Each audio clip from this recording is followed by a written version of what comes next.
was ridiculous on that character. Let's get into it then. Game number 1. Tempest goes up against CE. Game number 1 on Battlefield of Eternity. Go for the Genji ban right out the gates. And whilst I like the Genji and I know that he is so damn strong, you were talking about stats before, Genji's win rate is abysmal.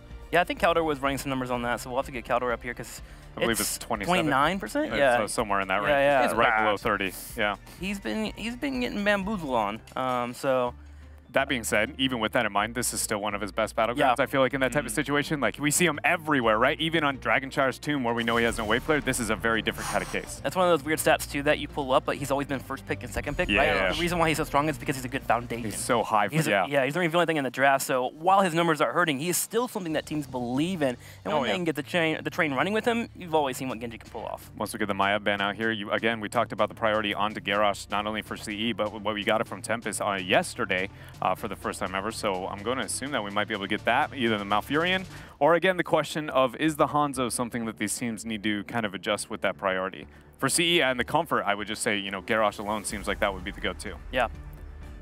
I would agree. I feel like the Garrosh, they're probably discussing really where they want to go with this thing. I'm feeling like if you're going to let the Hanzo go through now in this 1-2 on the side of Tempest, See, okay. And then I want to just throw it out there. I feel like you'd want to pick up Junkrat for the sole purpose of just trying to dismantle with concussion mines, with steel traps, with riptides. They come at you. You're going to get infinite value with that riptide. You're looking to try and displace somebody out. You got the riptide. I think we had a concussion mine flip from the Garrosh one time, and it's just like so much displacement. You're like, well, I'm trying to come at you as a 5-man unit.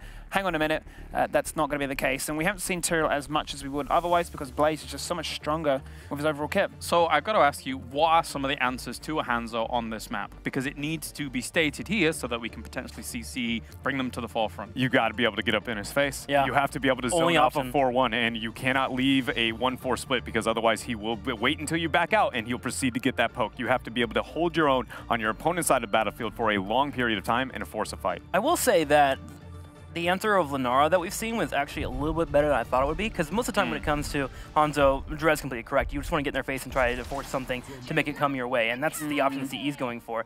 Because if you actually try to equal out the race, you just don't have the numbers there. Lunara actually did a little bit better than I thought, and I was thinking maybe we'd see her more in the next week or so, but it seems like CE will go with the first option of trying to get in the Hanzo's face, and Tracer will certainly do that. I mean, we said that, CE prefers the power duos. Looks like they're not going to be deviating from that. That they do. They love their synergy here. We'll get another support later on. Last time I did this, they ran it with the Rhaegar as well, which will, once again, give them more skirmishing potential, really fitting into the idea of CE's identity. I'm curious as to where Tempest want to go in terms of this ban, however. We've seen them flex in some cases going into the Phoenix solo lane or just like triple assassin in general, which they said, it's great for lane dominance, but in terms of team fight, you're very squishy. It's a very all-in strategy, in my opinion. You're looking to try and really cycle through, get the very first immortal, look to try and hit level 10 first, get a strong siege, and accelerate from there. I just don't feel that's a strong strategy to try and deploy up against Tempest here. I think CE absolutely has to ban Blaze, and if they don't do so, a Blaze Johanna rotation here to counter out the Tracer, and the synergy between Hanzo, Malfurion, Johanna, and Blaze is absolutely ludicrous. We've already seen it out from Tempest. I don't even think they have to Johanna. It's just the highest pairing that we've seen whenever we don't get the Uther out from Hyde for Sign to move over to the ETC. It's ETC's best map, so okay, it could be the ETC either way. It really doesn't matter. I feel like that offlane pressure of the Blaze to answer with the Tracer was, in my opinion, again, a best ban. And now that I say that, conveniently enough, the ETC ban out there that I'm overlooking, right, that I wanted it to be the Blaze. So again, it caters towards that Johanna, and I feel like that was a bit of a misstep here for CE.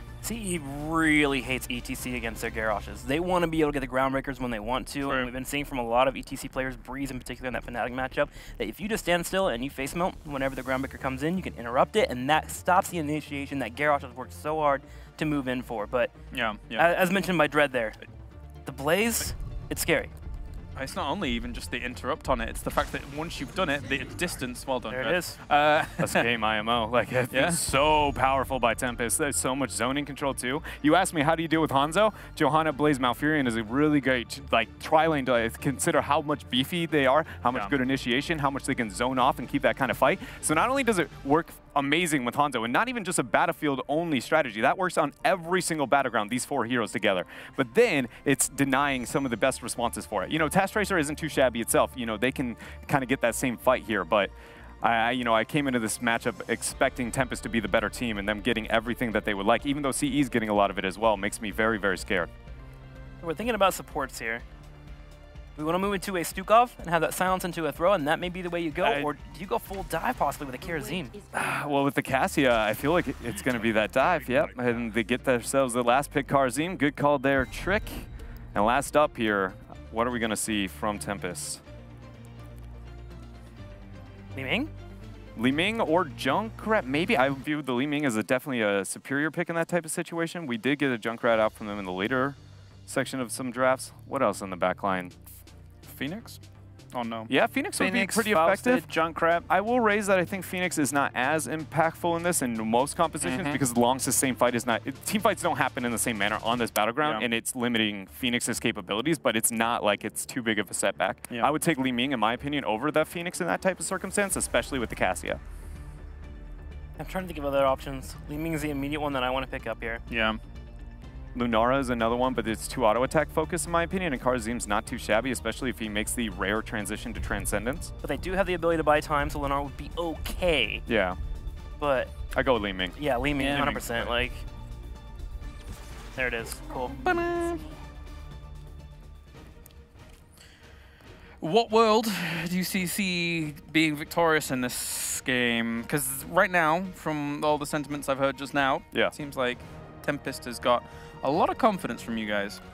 I feel like there needs to be a really good engage by Tracer, right? Trying to get on Hanzo, particularly after he's used natural agility. And then, on top of that, you need a couple of screw-ups from either the Malfurion or the Blaze. And that's how you find that kill on Hanzo. So it's gonna be a small margin. I think positioning is going to be the absolute key here, really furthering your point there, Trick, as to how Garrosh can try and find a window of opportunity, how much pressure they can try and really output onto these crucial heroes. So when those cooldowns are down, you're looking to try and capitalize within that small window. And I'm not talking talent tiers, I'm not talking ultimates, I'm talking, those small 8-9 seconds that you have to work with, which is a very fine margin, but that's what you're going to have to work with when you've got yourself into a bit of a chokehold like that, where it is linear, saying, look, we're going a Tracer comp, we're diving at you. Oh, but hang on a minute, Johanna, Blaze, Li Ming, if they come at me, I've got all these sort of defensive tools. Time for predictions. And for all those reasons, it had to be Tempest. They've got everything they want, and it feels like BOE Genji all over again. It'll be very difficult for CE to get the kills that they want, and the draft here from Tempest is just way too dappy. I go with them. Ignore that last bit. That word again. Continue. I don't think I really have to say much. You heard all my breakdown on the picks. The only way I see CE win this is if a Luful is absolutely popping off and they snowball this game a full level lead, pretend. Maybe even, they might need more than that. Fair play. And it looks like I'll have to stick with my panel as well, as they lead the charge here for Tempest with a 4-0 in the predictions. Let's check in with Twitch chat. Okay, so the 77% to 23 in favor of Tempest as well. Seems pretty clear right now. And they're looking strong here in the draft. Let's see how it's going to unfold in the game. Casters, what do you guys think? I think this is a very CE draft, but that is such a good draft by Tempest. I'm feeling really worried for my region team here. Outside of the fact that Trick, for some reason, is still trying to make Dappy a thing, I personally it's believe... not a thing. It's gonna be a It's thing. never going to be a thing. No, it's not a It's thing. transcended as well. It was just in the back for a while, but now he's like, I'm so confident, I'm going to bring this onto broadcast. But outside Best of of that, luck. I actually think the game is going to be a challenge for CE. I can't imagine why. It's such a good CE draft, but Tempest draft for the map just looks so good, so solid. It's going to be rough for them, but let's see if it is going to work out in their favor, if CE can maybe do something. But Caldor, who are they up against on the left? Well, we got the Korean team here. Tempest starting in blue with Hyde on Malfurion. We have Dami on Hanzo, Sign on Johanna, Good on Blaze for the offlane, and Lockdown on Li Ming. And on the right, hailing from China, it is CE with Wind on Garrosh, KTY on Tassadar, Alufal on Tracer, Juyu on Cassia, and 365 bringing out the Karazim. Not going to be an easy game by any means for CE, but they have a very aggressive setup here, and if they can get some kills and gain some momentum, that will of course help them to gain some confidence here too. Big problem is still that we have with Johanna and with Blaze at the front line a fantastic setup for Tempest to shut any kind of aggression down, especially after level 10. I have been harping on this before the game even started. The fact is, this draft is so CE. Wind, his absolute top hero, is that Garrosh. Alufal, Tracer easily his top. KTY on that Tassadar as well, one of his top 2 along with Jaina. Juyu though, a little bit unusual on the Cassia. This was actually Alufal's hero most of the time, but he is still very good on the hero. And that Karazine, 365, he's got a lot of shoes to fill from other great Cassia players throughout history. Now, what probably worries me the most when I look at the 2 drafts is that Tempest just has a way better objective poke than we're seeing from CE. So CE is very dependent on taking these team fights and winning them, whereas Tempest is absolutely happy to stand back a bit during an objective and poke ahead with Hanzo and Li Ming. That's something that CE just simply can't afford to do.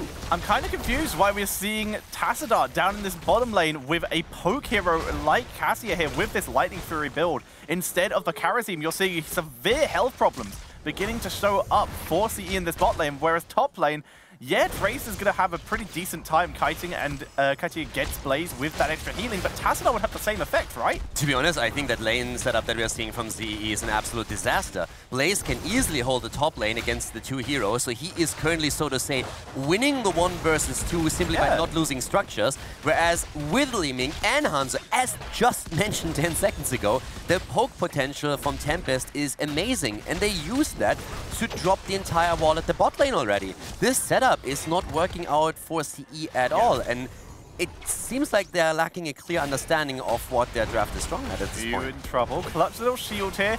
Also, I really would not mind seeing Kala's Light coming in here from Tassadar. Leeching Plasma would be so good with that Cassian Tracer, but the Kala's Light against Li Ming could be a really clutch pickup here for TAS at 4. Yeah, outside of the level 4 talents, by now we have CE taking the camp at the top lane, so they have a bit more pressure against Blaze. That's definitely going to cost Tempest some structures, but they themselves have now set up a big push at the bot lane through the own Khazra camp that they just took, so they can at least take down the Fountain here. That's already the priority target for Tempest, and it's something that everyone watching can emulate in their own games. Taking out the Fountains on each lane is going to take a huge fallback point away from the opponent. And during the objective here, that's going to become a crucial thing. We're seeing, by the way, the extra recall time on Tracer at level 1. I don't think I've seen this talent since release Tracer. Yeah, pretty much. And we also have them moving away a bit from the trend that we've seen on Tassadar, where with the shield on level 4, they're now heavily focusing on the life leech. That's the traditional setup that you have with auto attackers, especially with Tracer. But what we've seen in the recent past here, and also mirrored in this tournament, is that teams are starting to lean a bit more towards the armor if you are afraid that your opponent has burst potential, and if you're also not only trying to keep Tracer alive, but if you're also thinking about your front line a bit. But in this case, it's even more focused on Tracer. So we're seeing CE, they know their race is inferior, so they move into a defensive position. Tracer, though, split soaking the bottom lane here. Let's see how good the defense of CE can be to try and hold themselves in that. Nice little toss into the boss stun there by Wind. I would have really preferred to see Tassadar in that position, but at this point we have to go on Cassia. Chuyu in trouble, and he goes down. Cassia eliminated as Li Ming goes in for the kill, and CE has also lost 50% of their immortal HP already. First blood acquired, 365 now trying to use those Iron Fists to burn through at least some of the shield. Tracer still not joining. She was busy cleaning up the Fallen Shaman and trying to soak some XP for her team. Right now, XP-wise, they're still behind, but it could have been worse, maybe? I mean, we are only seconds away from CE reporting Tracer for being AFK on lane. Well, she can hopefully rejoin now. Actually, no, she's staying down against Blaze. No, okay, so she is rotating up. So they're going for a full 5-man defense, at least for the start of this Immortal. All jokes aside, I'm still a bit surprised that they left Tracer to deal with the camp instead of trying to rotate Tassadar down. Yeah. So right now, the Immortal is pushing through the top lane, and Uful is in trouble. Gets sucked in again by Sign, and Lockdown provides the damage. It's not enough to provide another kill, but in the meantime, Tempest has just broken through that top wall and is aiming for the fort. Lockdown just blink dodged the Pulse Bomb. That is what Alufa was trying to do as Good rotates in. This is going to be an easy kill onto Wind as they keep pushing forward, although Tash Shield is good with armor, but not good enough, as that is a guaranteed fort. Tracer has immediately abandoned and headed straight down to bot lane. Absolute fantastic body blocking here, making sure that they can confirm the kill. The fort is down as well, and they are not even done yet, Tetcha. They go for the wall at the keep. They have taken a 1-level lead. Tempest is currently dominating, exactly as expected from them. They are looking so solid right now. Luful finds some friends, but only going to be able to really demount them, slow down the rotation here as Blaze continues to pressure that bottom lane. Very, very smart setup here at the start from Tempest. Was a great flank from Blaze that set everything up as they were diving behind the fort. And now CE, of course, is in that very uncomfortable position where they need to grab experience on both lanes as fast as they possibly can, simply because Tempest is very likely to reach level 10 and therefore their heroic abilities before the next objective spawns. Bracer is still solo laning Caldor. Everyone is down here around this objective, but they have a TAS. They have a Cassia, who in theory has a little bit of potential better wave clear. I mean, I know Tracer is safer in the lane, but she has no wave clear until later levels. Yeah, but they really feel that safety is all that they need here for now. I'm also not really the biggest fan of it, but it's definitely a variation that you can play, I assume. But I personally would also like them down here. But they must assume that Tracer just doesn't have the impact in these 4 versus 4 fights they're currently playing here, whereas the Storm on Tassadar provides a bit more wave clear to stop that onslaught. The problem is that Tempest is just barreling through anyways. Yeah, the shield in the buildings is currently buying CE so much time. Wind. Arcane missiles are dodged, shield is applied, and Wind will escape this. And Sign, he's out of minions, but luckily Ironskin allows him to move unstoppable through that keep zone, and he gets out. Now, one of the problems, of course, was that they were only 3 heroes down at the bot lane, whereas up to the top now we have a duo setup again against Blaze, as we've seen at the beginning of the game. But the fort has fallen, Blessed Shield missing though, as we see Sign coming in from the side. Missing out on the kill because of it. Strike and Disintegrate coming in. Many damaging abilities. So far, the Dragon Strike is about as useful as my Hero League Dragon Strikes. But CE are able to survive, disengage, but immediately Tempest moving right back onto the objective. And of course, with level 10 against level 9, that's a freebie on the halftime show for Tempest now. They're going in, they're going to drop this to 50%. And CE is just about to grab level 10. Disintegrate now even chosen on the side of Li Ming. Only Mouth holding his heroic on the side of Tempest. This is fine. Reactionary heroics from Malfurion can be insane. CE, though, going straight in for theirs. Taunt that Archon. Divine Palm could be so clutch here from Karazim. But let's see if 365 can really do it with that much pressure being applied. Yeah, exactly. And let's not forget also about the Twilight Dream, the stuns that we have available. Yep. So right now we're going to find out if we can keep the team members alive, especially Cassia, who had quite some trouble so far in the game.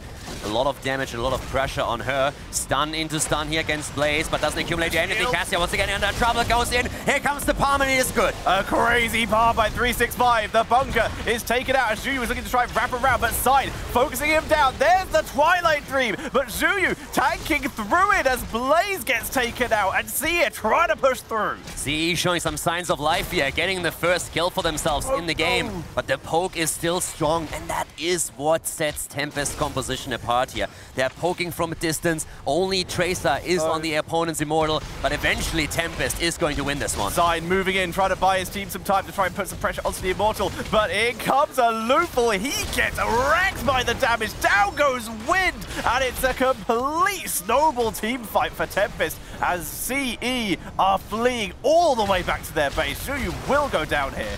Shu is about to fall, and Tempest engaged here in a 4 versus 5, and we're still victorious, taking out 3 members of CE. The Chinese team is suffering currently at the hands of the Koreans, and Tempest is now going to move through that bot lane with an Immortal that is currently holding on to the roughly 75% shields. Bracer got absolutely detonated in that fight. She showed up with just over half health, but got hit by that scatter arrow burst and got absolutely wiped. And as such, it's now once again CE in the familiar position of the defense. As we see a nice little wrap around, a nice attempt to try and get something. Tracer forced to recall out, but Disintegrate is good. Dummy barely survives, actually. Yeah, Wind also incredibly low. The Divine Shield comes in. They're trying to go for the kill, but Wind moves out. The boss stun very nearly caught out a Luful as well. They're actually all pretty healthy thanks to the Fountain, but the Immortal is still still basically full health. The shield's only just gone down. Wind trying to make something happen while his Immortal is still up as Side survives the pulse bomb. Yeah, even the bunker attempt here that we saw from Good, trying to make sure that there is a bunker to dodge the pulse bomb, didn't quite work out for Johanna, but she still had enough shields and hit points available to go through there anyways. Down goes Tacita as we have Sign re-engaging. They're trying to go for Shuyu, and Cassia is already low. Here comes Good with a stun attempt, misses out on it, but Cassia is still low and she falls. The scatter arrow absolutely shredding them. Palm does activate here, but 365 gives his life for it. It's now 5 versus 1 on the core. Tempest looking to make this a 10-minute game. 11 minutes by the looks of it, but right now the shield's actually pretty tanky. Taz comes out, and yeah, spawn time is a little bit too low at this stage. Yeah, and with Tacita able to provide an additional shield, Tempest has to realize that even though they're barreling through this game, they still need to fall back for now. 9 kills against 1, 2.5 level lead. And Tempest, of course, now with all the time in the world to go for the camps. Yeah, they have full control of the map. The only thing might be risky for them to go for would be their opponent's Fallen Shaman camp, due to the fact that Garrosh could still catch them out of position here, and level 13 is pretty close for CE. So instead, they're just going to grab literally everything else. And they go for the camps now. We have CE working on their own Shaman camp, but of course cap time is going to become important for them more so than for Tempest themselves. And of course, it is still a big chunk in experience that Tempest is leading with, but CE, with this 13 talent, should be able to fight once again on even talent. So there's still a silver lining here. The objective coming up in 25 seconds. The Immortal move on to sign such a quick Iron Skin to prevent that Groundbreaker from Garrosh. And as such, CE once again on the retreat. I'm very confused as what CE is doing. Why is nobody taking the top wave? Why did no one rotate to the bot lane? You are literally 2 waves away from level 13. Why would you look for a fight when you're at talent down? Very weird rotation from them. They could have moved someone to the top, they could have rotated to the bottom. They've wasted a lot of time doing that, but they finally have level 13 talents. And to be quite frank with you, I actually think they got lucky that no one died when they encountered Tempest in the middle of the map. Yeah, my theory is I think they intended to rotate to bot lane anyway, but they were a little slow about it. Top lane, they intended to try and draw people away from, so the Shaman camp could actually get some value. Instead, they very nearly got themselves killed. Yeah, so at this point we have the 13 talents in, and now once again the poke potential from Tempest that just is so much stronger for them than it is for the Chinese team. They're so far holding out on their poke, finally moving into position here. Try and get some value as CE really all wrapped around this upper area. Not a great choke point when they're up against the Dragon Strike, though. They need to be careful about that. They need to fight now. CE needs to force something here. They are on level 13. Tempest is slowly getting closer to 16. This is really the moment in time when you can make your play. It's not the greatest of situations for them, but they need to be the ones who force that fight right now. But it's the exact opposite. Tempest goes in. The palm is too early and still rocks because Hanzo drops the ult. Troll Dragon Strike there, popping the Divine Palm, but that stun lock completely denying the engage attempt from Wind, and this will get the halftime show for Tempest. Yeah, there's just absolutely... CE just can't hold a candle to Tempest at this point. It's really rough for them, and now, of course, Tempest, they are still in a position where they don't... There's the 16, so now the situation is pretty hopeless, I would say, for CE, unless they somehow get an isolation kill here by Garrosh maybe finding a target, getting a good flip in, and then an immediate blow up. Garrosh is very far forward looking for this, and in comes the Luful to try and cause a distraction to give Garrosh time to escape and try to see if they can force a positioning mistake. But a Luful getting chased hard there. Clutch shield by Tass, though, to keep him alive. But now we see a huge Twilight Dream just wipes out Zhuyu. Yeah, Lockdown staying alive here. Hyde again with a great job, helping his damage out, and now CE, all of them are super low and they have to retreat, which means that once again Tempest is going to claim the Immortal. And the Immortal, of course, will focus on the top lane, and that's where the camp that Tempest took a bit earlier did already a significant amount of work to the wall and the keep itself. So it's open season on CE players at this point. Yeah, that Impaler camp has been absolutely dominating. It's been up here so long, protected by minion waves, as we now see Tempest moving in to already do some pre-damage to the keep. They can easily wipe out this fountain with no trouble at all. This could very well be an end attempt by Tempest unless CE can pick off like 3 kills minimum, I might say. Oh, it definitely should be. You are talent ahead, you're 2 levels ahead, you have the stat advantage, and you have a strong Immortal going. Sign is currently zoning out Wind so that there is no flank coming in, but this is definitely a rough going for CE. Tempest at this point is just, they're looking to end the game here, and I see very little that CE can do to prevent it. Shield is down. This is a slight saving grace for them here, but they need to start burning down that Immortal as fast as possible. Wind is taking far too long of a route here. He needs to move back in as the Immortal moves onto the core. This is such a risky move by Wind as Alufal moves in for the parting gift damage. Bunker is dropped. This is going to allow CE to focus onto the Immortal to give them some time as Wind causes a distraction, but sacrifices his life for it. They can't win the defense now as the Immortal shreds through the core. Palm is on Alufal, and that didn't do anything. Once again, Hanzo with the arrow. Tracer goes down, Moonfire by Malfurion, and this is going to be the end of it. Cassia falls as well, 3 down as GG is called Tempest with a victory on Battlefield of Eternity. That was very, very tough. Wind just couldn't even get close to Tempest. That zoning by side at the end there was perfection. Yeah, Sign was just staying behind the team, and it's like, I know exactly where you are. You can try as much as you want. You're not going to with my spinning hammers. Exactly. With them. Use that, and there was just no engage possible for them. I really feel the best chance that they had was on 15 versus 13 when they could have tried and forced the fight, but they waited so long and didn't find an angle that finally Tempest was the one to flip the switch and go in. They're trying to move in, got a big group up, ended up getting triple stunned twice, only barely surviving thanks to Troll Dragon with Divine Palm. But, ladies and gentlemen, let's see what our analysts have to say while they break down this first game of the series. That's how we go. Tempest looks